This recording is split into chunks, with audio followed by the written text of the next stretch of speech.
ஓம் சாந்தி. 22/4/2025 காலை முரளி. பாப்தாதா, மதுபன். இனிமையான குழந்தைகளே, உங்களுடைய இந்த நேரம் மிகவுமே விலை மதிப்பு வாய்ந்ததாகும். இதில் நீங்கள் தந்தைக்கு முழுமையாக உதவி செய்பவர் ஆகுங்கள். உதவி செய்யும் குழந்தைகளே உயர்ந்த பதவி அடைகிறார்கள். கேள்வி: சேவை செய்யும் குழந்தைகள் எந்த ஒரு சாக்குப்போக்கு கூற முடியாது.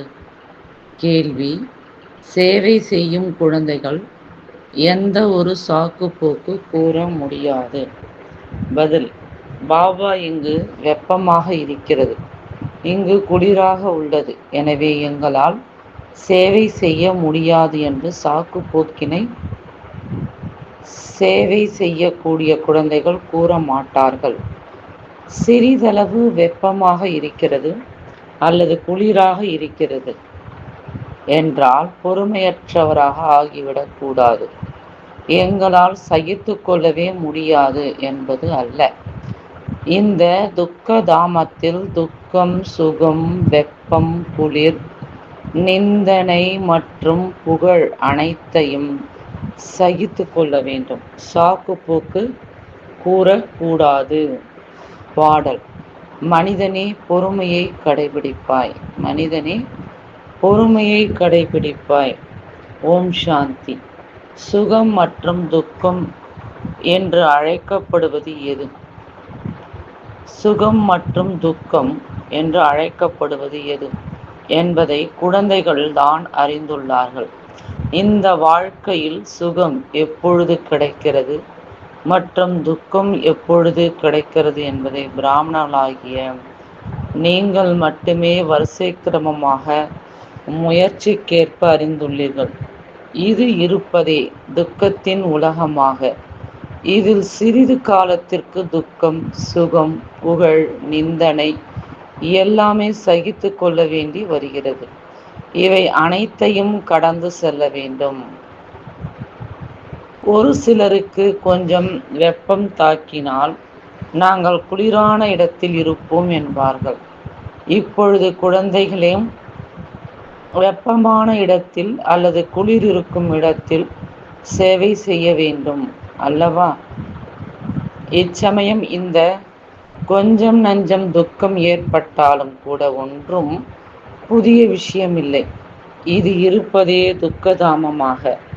இப்பொழுது குழந்தைகளாகிய நீங்கள் சுகதாமத்திற்கு செல்வதற்காக முழுமையான முயற்சி செய்ய வேண்டும். இது உங்களுடைய மிகவுமே விலை மதிப்புள்ள நேரமாகும். இதில் சாக்குப்போக்கு எதுவும் கூடாது. பாபா சேவை செய்யக்கூடிய குழந்தைகளுக்கு கூறுகிறார், யார் சேவையை அறியாமலேயே இருக்கிறார்களோ அவர்களோ எதற்கும் பயனற்றவர்கள். இங்கு தந்தை வந்திருப்பதே பாரதத்தை மட்டுமென்ன உலகத்தையே சுகதாமமாக ஆக்குவதற்கு. எனவே பிராமண குழந்தைகள் தான் தந்தைக்கு உதவி செய்பவர் ஆக வேண்டும். தந்தை வந்துள்ளார், எனவே அவருடைய வழிப்படி நடக்க வேண்டும். சொர்க்கமாக இருந்த பாரதம் இப்பொழுது நரகமாக உள்ளது. அதை மீண்டும் சொர்க்கமாக ஆக்க வேண்டும். இதுவும் இப்பொழுது தெரிய வந்துள்ளது. சத்தியுகத்தில் இந்த பவித்ர ராஜாக்களின் ராஜ்யம் இருந்தது. மிகவும் சுகமுடையவர்களாக இருந்தார்கள். பிறகு தூய்மையற்ற ராஜாக்களும் ஆகிறார்கள். இறைவன் பெயரில் தான புண்ணியம் செய்வதால் அவர்களுக்கும் பலன் கிடைக்கிறது. இப்பொழுதும் நடப்பதே பிரஜைகளின் ராஜ்யம். ஆனால் இவர்களால் ஒன்றும் பாரதத்தின் சேவை செய்ய முடியாது. பாரதத்தினுடையதோ அல்லது உலகத்தின் சேவையோ ஒரு எல்லையில்லாத தந்தை தான் செய்கிறார். இப்பொழுது தந்தை குழந்தைகளுக்கு கூறுகிறார், இனிமையான குழந்தைகளே, இப்பொழுது என்னுடன் கூட உதவி செய்பவர் ஆகுங்கள். எவ்வளவு அன்புடன் புரிய வைக்கிறார். தேக அபிமானி ஆத்ம உணர்வுடைய குழந்தைகள் புரிந்து கொள்கிறார்கள். தேக அபிமானி தேக உணர்வுடையவர்கள் என்ன உதவி செய்ய முடியும்? ஏனெனில் மாயையின் சங்கிலிகளில் மாட்டியிருக்கிறார்கள். இப்பொழுது எல்லோரையும் மாயையின் விலங்குகளிலிருந்து, குருக்களின் விலங்குகளிலிருந்து விடுவியுங்கள் என்று தந்தை டைரக்ஷன், அதாவது உத்தரவு அளித்துள்ளார். உங்களுடைய தொழிலே இதுவாகும். யார் எனக்கு நல்ல உதவி செய்பவர்களாக ஆவார்களோ பதவியும் அவர்களே அடைவார்கள் என்று தந்தை கூறுகிறார். நான் யாராக இருக்கிறேன், எப்படி இருக்கிறேன், சாதாரணமாக இருக்கும் காரணத்தால் என்னை முழுமையாக அறியாமல் உள்ளார்கள் என்று சுயம் தந்தை நேரிடையாக கூறுகிறார். தந்தை நம்மை உலகிற்கு அதிபதியாக ஆக்குகிறார் என்பதை அறியாமல் உள்ளார்கள். இந்த லக்ஷ்மி நாராயணர் உலகிற்கு அதிபதியாக இருந்தார்கள் என்பது கூட யாருக்குமே தெரியாது. இவர்கள் எப்படி ராஜ்யத்தை அடைந்தார்கள், பின்னர் எப்படி இழந்தார்கள் என்பதை இப்பொழுது நீங்கள் புரிந்துள்ளீர்கள். மனிதர்களோ முற்றிலுமே அல்ப புத்தியினராக இருக்கிறார்கள். இப்பொழுது தந்தை அனைவருடைய புத்தியின் பூட்டை திறப்பதற்காக கல் புத்தியிலிருந்து தங்க புத்தியாக ஆக்குவதற்காக வந்துள்ளார். இப்பொழுது உதவி செய்பவர்களாக ஆகுங்கள் என்று பாபா கூறுகிறார். முகமதியர்கள் இறை தொண்டர்கள், அதாவது குதாயி கித்மத்கார் என்று கூறுகிறார்கள். ஆனால் அவர்களோ உதவி செய்பவர்களாக ஆவதே இல்லை. குதா வந்து யாரை பாவனமாக ஆக்குகிறாரோ அவர்களுக்குத்தான் இப்பொழுது மற்றவர்களை தனக்கு சமானமாக ஆக்குங்கள், ஸ்ரீமத் படி நடங்கள் என்று கூறுகிறார். தந்தை வந்திருப்பதே தூய்மையான சொர்க்கவாசியாக ஆக்குவதற்காக. இது மரண உலகமாகும் என்பதை பிராமண குழந்தைகளாகிய நீங்கள் அறிந்துள்ளீர்கள். அமர்ந்தபடியே திடீரென்று அகால மரணம் ஆகிக் கொண்டே இருக்கிறது. ஆக ஏன் நாம் முன்கூட்டியே உழைத்து தந்தையிடமிருந்து முழுமையான ஆஸ்தியை பெற்று நமது வருங்கால வாழ்க்கை அமைத்து கொள்ள கூடாது? மனிதர்களுக்கு வானப்பிரஸ்த நிலை ஆகும் பொழுது இப்பொழுது பக்தியில் ஈடுபடலாம் என்று நினைக்கிறார்கள். வானப்பிரஸ்த நிலை இல்லாதவரையும் நிறைய பணம் செல்வத்தை சம்பாதிக்கிறார்கள். இப்பொழுது உங்கள் அனைவருக்கும் இருப்பதே வானப்பிரஸ்த நிலைதான். பின் ஏன் தந்தைக்கு உதவி செய்பவராக ஆகிவிடக்கூடாது? நாம் தந்தைக்கு உதவி செய்பவர்களாக ஆகிறோமா என்று நம் உள்ளத்தை நாமே கேட்க வேண்டும். சர்வீசபிள், சேவை செய்யும் குழந்தைகளோ பிரசித்திமானவர்கள் ஆவார்கள். நல்ல உழைப்பு செய்கிறார்கள். யோகத்தில் இருப்பதன் மூலம் சேவை செய்ய முடியும். நினைவின் பலத்தினால்தான் முழு உலகத்தை தூய்மையாக்க வேண்டும். முழு உலகத்தை தூய்மையாக்க நீங்கள் கருவியாக ஆகி உள்ளீர்கள். உங்களுக்காக பிறகு தூய்மையான உலகம் கூட அவசியம் வேண்டும். எனவே பதீதமான தூய்மையற்ற உலகத்தின் விநாசம் ஆக வேண்டியுள்ளது. தேக அபிமானத்தை, அதாவது தேக உணர்வை விடுங்கள். ஒரு தந்தையை மட்டுமே நினைவு செய்யுங்கள். தேக உணர்வை விடுங்கள். ஒரு தந்தையை மட்டுமே நினைவு செய்யுங்கள் என்று இப்பொழுது எல்லோருக்கும் இதையே கூறிக்கொண்டிருங்கள். அவரே பதீத பாவனராவார். எல்லோரும் அவரைத்தான் நினைக்கிறார்கள்.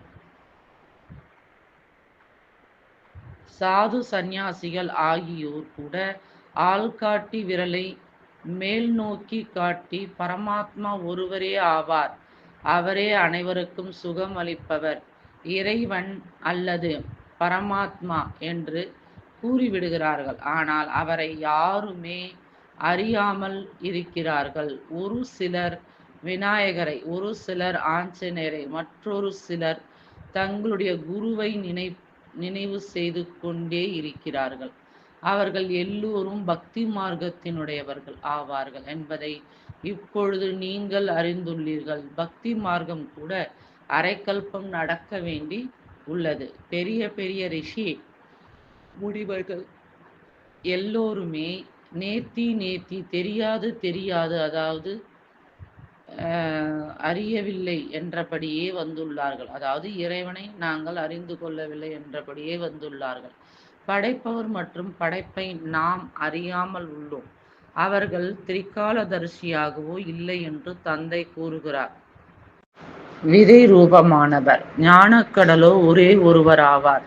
அவர் வருவதும் பாரதத்தில்தான். சிவ ஜெயந்தியும் கொண்டாடுகிறார்கள், மேலும் கீதா ஜெயந்தியும் கொண்டாடுகிறார்கள். எனவே கிருஷ்ணரை நினைவு செய்கிறார்கள், சிவனையே அறியாமல் இருக்கிறார்கள். பதீத பாவனர் ஞானக்கடலும் நான் ஆவேன் என்று சிவபாபா கூறுகிறார். கிருஷ்ணருக்காகவும் கூற முடியாது. கீதையின் பகவான் யார்? இது மிகவும் நல்ல படம் ஆகும். குழந்தைகளின் நன்மைக்காக தந்தை இந்த படங்கள் ஆகியவற்றை தயார் செய்விக்கிறார். சிவபாபாவின் மகிமையோ முழுமையாக எழுத வேண்டும்.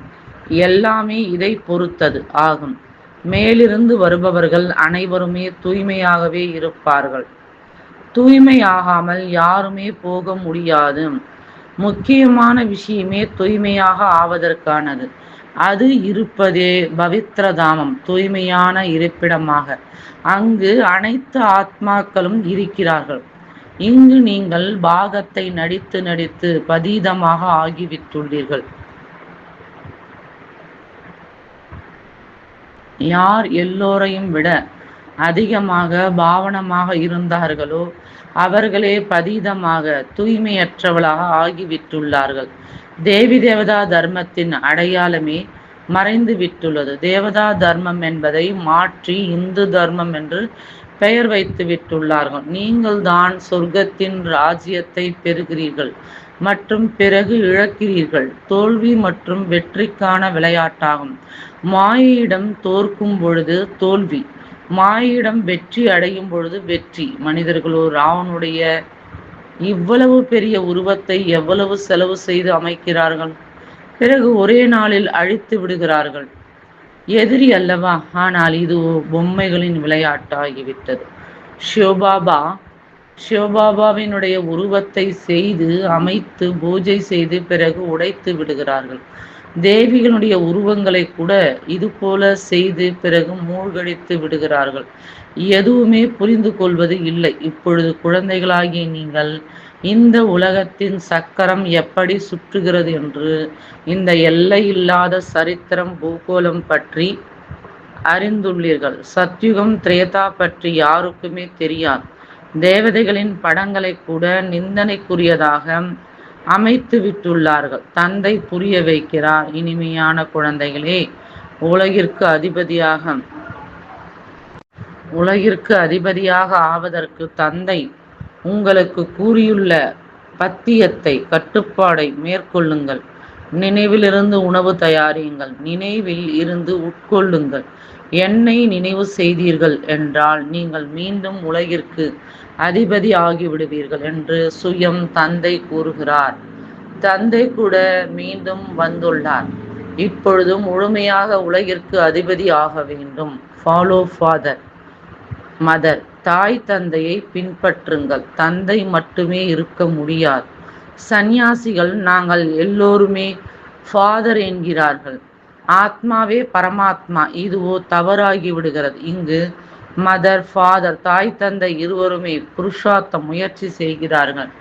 ஃபாலோ மதர் ஃபாதர், தாய் தந்தையை பின்பற்றுங்கள் என்ற இந்த வார்த்தைகள் கூட இந்த இடத்தினுடையது ஆகும். யார் உலகின் அதிபதியாக இருந்தார்களோ, தூய்மையாக இருந்தார்களோ, அவர்கள் இப்பொழுது எல்லாமே அபவித்திரமாக தூய்மையற்றவராக உள்ளார்கள் என்பதை இப்பொழுது நீங்கள் அறிந்துள்ளீர்கள். மீண்டும் பவித்திரமாக ஆகி கொண்டு இருக்கிறார்கள். நாம் கூட அவர்களுடைய ஸ்ரீமத் படி நடந்து இந்த பதவியை அடைகிறோம். அவர் இவர் மூலமாக டைரக்ஷன் அளிக்கிறார். அதன்படி நடக்க வேண்டும். பின்பற்ற செய்யவில்லை என்றால் பாபா பாபா என்று மட்டுமே கூறி வாய் இனிக்குமாறு செய்கிறார்கள் பின்பற்றுபவர்கள். ஆனால் பின்பற்றுபவர்களைத்தான் நல்ல குழந்தைகள் என்று கூறுவார்கள் அல்லவா? மம்மா பாபாவை பின்பற்றுவதால் நாம் ராஜ்யத்தில் செல்வோம் என்று அறிந்துள்ளீர்கள். இது புரிந்து கொள்ள வேண்டிய விஷயம். என்னை நினைவு செய்தால் பாவங்கள் நீங்கும் என்று மட்டுமே தந்தை கூறுகிறார். அவ்வளவே. மேலும் அனைவருக்கும் நீங்கள் எப்படி 84 பிறவிகள் எடுத்து எடுத்து அபவித்திரமாக தூய்மையற்றவராக ஆகி உள்ளீர்கள் என்பதை புரிய வையுங்கள். இப்பொழுது மீண்டும் தூய்மையாக ஆக வேண்டும். எந்த அளவு நினைவு செய்வீர்களோ தூய்மையாகிக் கொண்டே செல்வீர்கள். நிறைய நினைவு செய்பவர்கள் தான் புது உலகத்தில் முதலில் வருவார்கள். பிறகு மற்றவர்களையும் தனக்கு சமானமாக ஆக்க வேண்டும். கண்காட்சியில் புரிய வைப்பதற்காக மம்மா பாபா செல்ல முடியாது. வெளியிலிருந்து பெரிய மனிதர் வருகிறார் என்றால் இவர் யார் வந்துள்ளார் என்று பார்ப்பதற்காக எவ்வளவு பேர் மனிதர்கள் செல்கிறார்கள். இவரோ எவ்வளவு மறைமுகமாக இருக்கிறார். நான் இந்த பிரம்மாவின் உடல் மூலமாக பேசுகிறேன் என்று தந்தை கூறுகிறார். நான் தான் இந்த குழந்தைக்கு பொறுப்பாளி. சிவபாபா பேசுகிறார், அவரே கற்பிக்கிறார் என்று நீங்கள் எப்பொழுதும் நினையுங்கள். நீங்கள் சிவபாபாவைத்தான் பார்க்க வேண்டும், இவரை பார்க்க கூடாது. தன்னை ஆத்மா என்று உணருங்கள் மற்றும் பரமாத்மா தந்தையை நினைவு செய்யுங்கள்.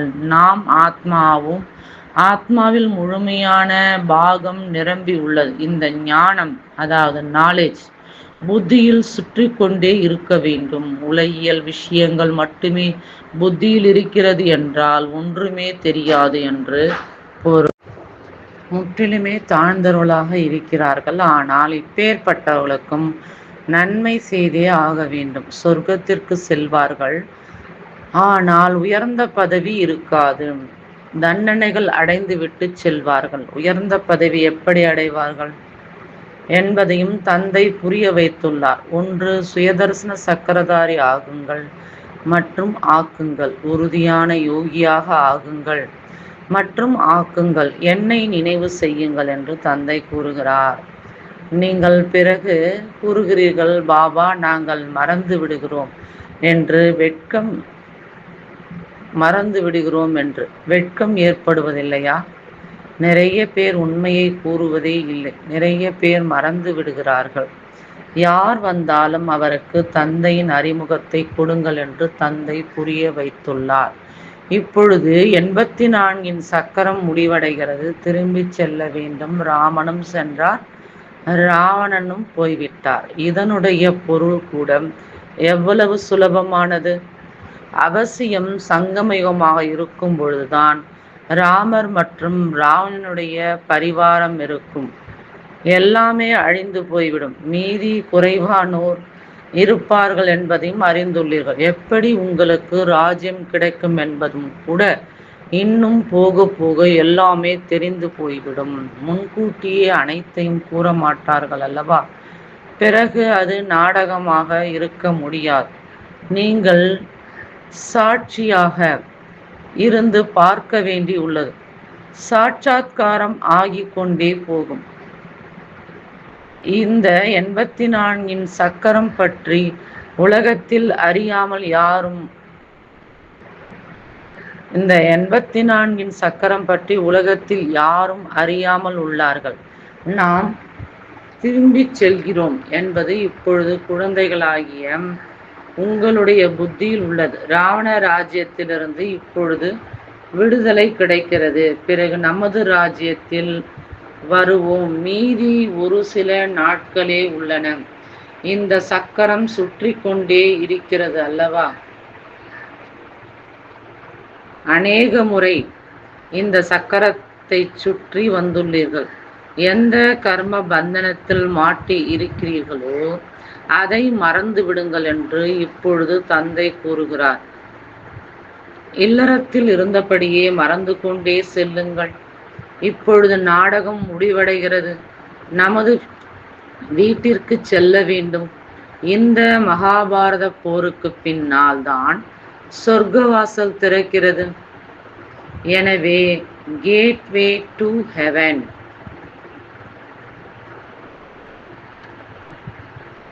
சொர்க்கவாசல் என்ற இந்த பெயர் மிகவும் நன்றாக உள்ளது என்று பாபா கூறியுள்ளார். போர்களே நடந்து வந்துள்ளன என்று ஒரு சிலர் கூறுகிறார்கள். கூறுங்கள், ஏவுகணைகளின் யுத்தம் எப்பொழுது நடந்தது? இது ஏவுகணைகளின் கடைசி யுத்தமாகும். 5000 வருடங்களுக்கு முன்பு போர் மூண்டிருந்த பொழுது இந்த வேள்வியும் இயற்றப்பட்டிருந்தது. இப்பொழுது இந்த பழைய உலகத்தின் விநாசம் ஆகப் போகிறது. புதிய ராஜ்யம் ஸ்தாபனை ஆகிக் கொண்டிருக்கிறது. நீங்கள் இந்த அரசாட்சியை பெறுவதற்காக ஆன்மீக கல்வியை கற்கிறீர்கள். உங்களுடைய தொழில் ஆன்மீகமானதாகும். உலகியல் கல்வியோ உதவப் போவது இல்லை. சாஸ்திரங்கள் கூட பயன்படாது. பின் நாம் ஏன் இந்த தொழிலில் ஈடுபடக்கூடாது? தந்தையோ உலகிற்கு அதிபதியாக ஆக்குகிறார். எனவே எந்த படிப்பில் ஈடுபட வேண்டும் என்று சிந்திக்க வேண்டும். அவர்களோ கொஞ்சம் டிகிரி பட்டங்களுக்காக படிக்கிறார்கள். நீங்களோ ராஜ்யத்தை அடைவதற்காக படிக்கிறீர்கள். எவ்வளவு இரவு பகலுக்கான வித்தியாசம் உள்ளது! இந்த படிப்பை படிப்பதால் கடலை கூட கிடைக்குமா இல்லையா என்பது தெரியாது. ஒருவருடைய சரீரம் விடுபட்டு விட்டால் கடலையும் போய்விடும். இந்த சம்பாத்தியமோ கூடவே செல்லக்கூடியது ஆகும். மரணம் தலை மீது உள்ளது. அதற்கு முன்னதாக நாம் நமது முழு சம்பாத்தியம் செய்து கொண்டு விடுவோம். இந்த சம்பாத்தியம் செய்ய செய்ய உலகமே விநாசமாக போகிறது. உங்களது படிப்பு முடிவடையும் பொழுது தான் விநாசம் ஆகும். எல்லா மனிதர்களின் கைப்பிடியில் கடலை மட்டுமே உள்ளது என்பதை நீங்கள் அறிந்துள்ளீர்கள். அதைத்தான் குரங்கு போல பிடித்து கொண்டு அமர்ந்துள்ளார்கள். இப்பொழுது நீங்கள் இரத்தினங்களை பெற்று கொண்டிருக்கிறீர்கள். இந்த கடலைகளின் மீதுள்ள பற்றை விடுங்கள். நல்ல முறையில் புரிந்து கொள்ளும் பொழுது கடலைகளின் கைப்பிடியை விட்டு விடுவார்கள். இதுவோ எல்லாமே சாம்பலாக ஆகப் போகிறது. நல்லது. இனிமையிலும் இனிமையான காணாமல் போய் வெகு காலம் கழித்து கண்டெடுக்கப்பட்ட குழந்தைகளுக்கு தாயும் தந்தையும் ஆகிய பாப்தாதாவின் அன்பு நினைவுகள் மற்றும் காலை வணக்கம். ஆன்மீக குழந்தைகளுக்கு ஆன்மீக தந்தையின் நமஸ்காரம். ஆன்மீக தந்தைக்கு ஆன்மீக குழந்தைகளின் அன்பு நினைவுகளும் நமஸ்காரம். தாரணைக்கான முக்கிய சாரம். ஃபர்ஸ்ட் பாயிண்ட், ஆன்மீக படிப்பை படிக்க வேண்டும் மற்றும் படிப்பிக்க வேண்டும். அழியாத ஞான ரத்தினங்களால் நமது கையை நிரப்பிக் கொள்ள வேண்டும்.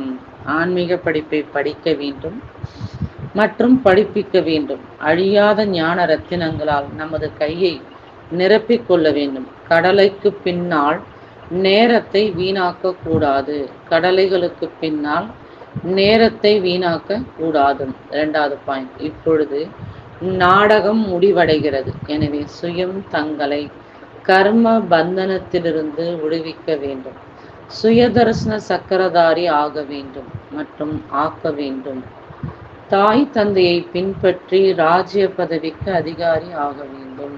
வரதானம், எண்ணத்தை கூட செக் செய்து வீணானவற்றின் கணக்கை முடித்துவிடக்கூடிய சிறந்த சேவாதாரி ஆவீர்களாக.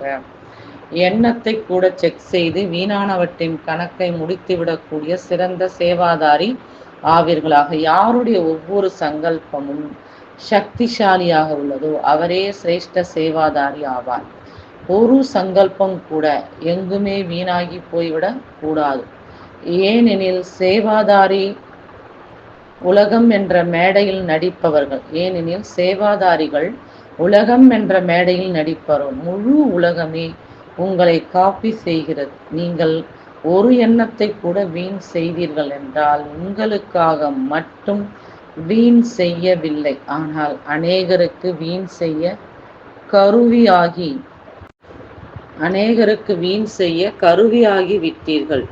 எனவே இப்பொழுது வீணானவற்றின் கணக்கை முடித்துவிட்டு சிரேஷ்ட சேவாதாரி ஆகுங்கள். ஸ்லோகன், சேவையின் வாயுமண்டலத்தின் கூடவே எல்லையில்லாத வைராகிய உள்ளுணர்வின் வாயுமண்டலத்தை அமையுங்கள். சேவையின் வாயுமண்டலத்தின் கூடவே எல்லையில்லாத வைராகிய உள்ளுணர்வின் வாயுமண்டலத்தை அமையுங்கள். அச்சா, ஓம் சாந்தி.